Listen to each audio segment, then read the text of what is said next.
ទ្រាំបានទេបងថ្លៃសាច់សខ្ចីណាចាប់ទៅជួយផងថ្ងៃផឹកតាស៊ីពីចេះជួយធ្វើការងារផ្ទះស្អីទេផឹកស៊ីតិចតួចលោខ្ញុំបានលោទេតែបងឯងគឺអញ្ចឹងមែនដើរផឹកស៊ីរាល់ថ្ងៃអើយប៉ណ្ណឹងបានហើយកូនឈប់ឆ្លុះគ្នាទៅថ្ងៃហ្នឹងបងខ្លួនឯងលេងផ្ទះផងកុំឲ្យគេមកឃើញឆ្លុះគ្នាអញ្ចឹងវាអត់ល្អទេហើយឯងក៏អញ្ចឹងដែរខ្លួនចាស់ហើយតែម៉ែក៏ឲ្យបានល្អបន្តិចនៃដើរផឹកស៊ីតិចតួចមកអត់អ៊ូអីណាបងឯងចង់ថាចង់ស្ដីអីទៅខ្ញុំបានហើយកុំលេងដល់ឲ្យខ្ញុំគាត់ដឹងរឿងអីទេយីមីនេះសម្បាមដែរទៅវិញគាត់ឯងប្រាប់ឲ្យគាត់ណែនាំបន្តិចតួចក៏វាចាញ់ជារឿងដែរ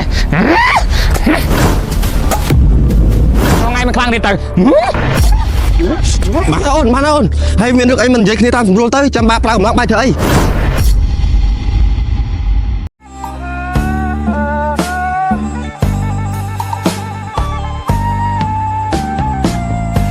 រពុនលួចផិត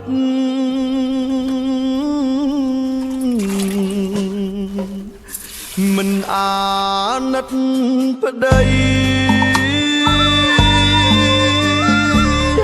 ខំប្រឹងរាល់ថ្ងៃដើម្បីគ្រួសារមិនសូវ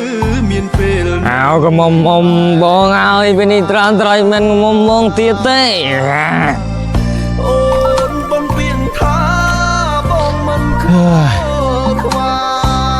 ខ្លួនកាន់តែចាស់ធ្វើការងារមិនបានច្រើនសោះរកសារៈហូបបាយហើយចាំធ្វើតទៀត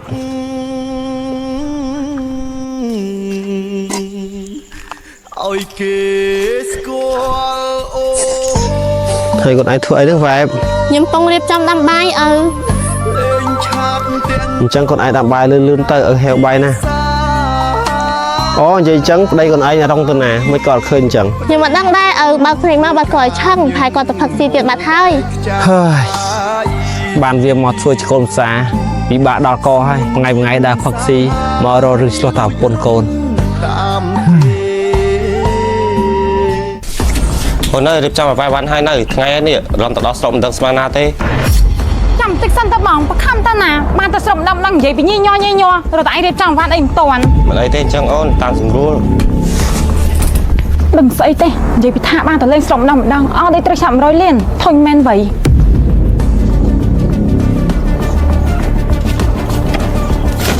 តាឆាប់ទៅកែម្អែបញ្ញាបៃបាទអូន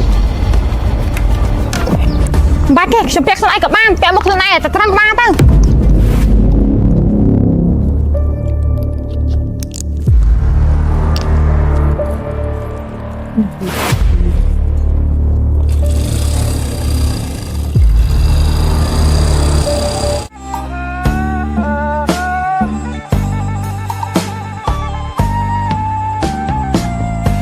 រពុនលួចផិត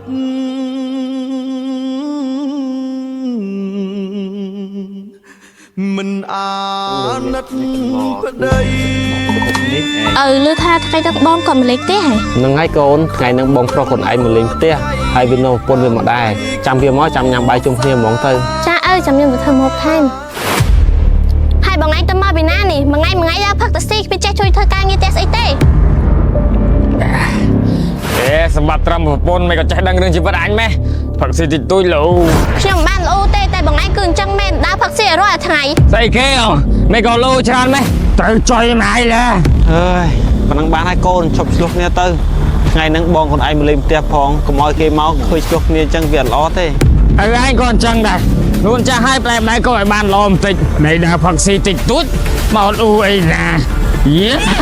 បងឯងចង់ថាចង់ស្ដីអីទៅខ្ញុំបានហើយកុំលេងដល់ឲ្យខ្ញុំគាត់ដឹងរឿងអីទេយីមីនេះសម្បាមដែរទៅវិញគាត់ឯងប្រាប់ឲ្យគាត់ណែនាំបន្តិចតួចក៏វាចាញ់ជារឿងដែរកូនឈប់ចាក់បាយអស់លើហើយកូនយេ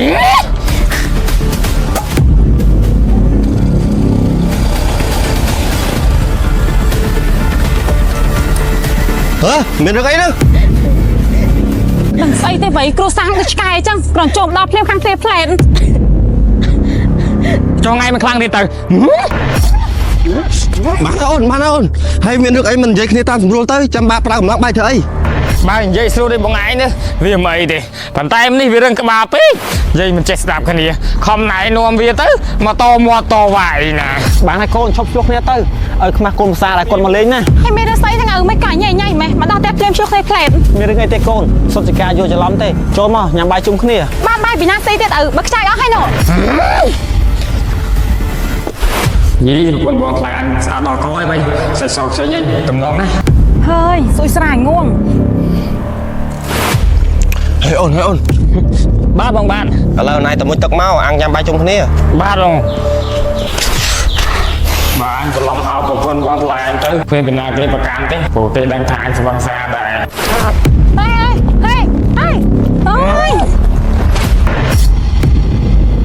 ហើយដឹងស្អីទេមកគេពេញទឹកពេញដីគួរខ្ពើមែនក ុំតែប្រកាន់វាអូនវាស្វឹងហើយវាមិនដឹងអីទេ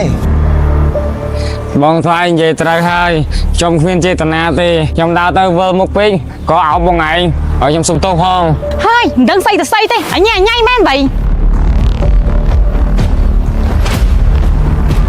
យខ្ញុំសុំទោសជំនួសប្តីខ្ញុំផងបងថ្លៃ មិនអីទេហើយនៅផ្ទះនេះមានបន្ទប់ទឹកអត់រត់ទៅមួយទឹកចេញសួយដល់កហើយ ចាបងមាននៅក្រោយ បងឯងឆាប់យកឲ្យវ៉ាន់ទៅតុកទៅខ្ញុំទៅជំរះខ្លួនចេញសួយស្រាយងៅថ្ងៃ ទេឲ្យយើងតាសម្រួលមកបើមិនចង់ឈឺសាច់នៅឆ្ងាយពីផ្ទះណាពេលពីណាគេលឺទេ ចង់ធ្វើស្អីអញចង់ធ្វើស្អីអញឆាប់ចេញទៅវិញទៅ ខ្ញុំទ្រាំបានទេបងថ្លៃសាច់សខ្ចីណាស់ ឆាប់ចេញទៅជួយផង ទេប្រពន្ធអញតមួយទឹកអត់យកផ្ទាល់ទៅអញ្ចឹងបានឲ្យដួសមួយរត់យកឲ្យតិចសិន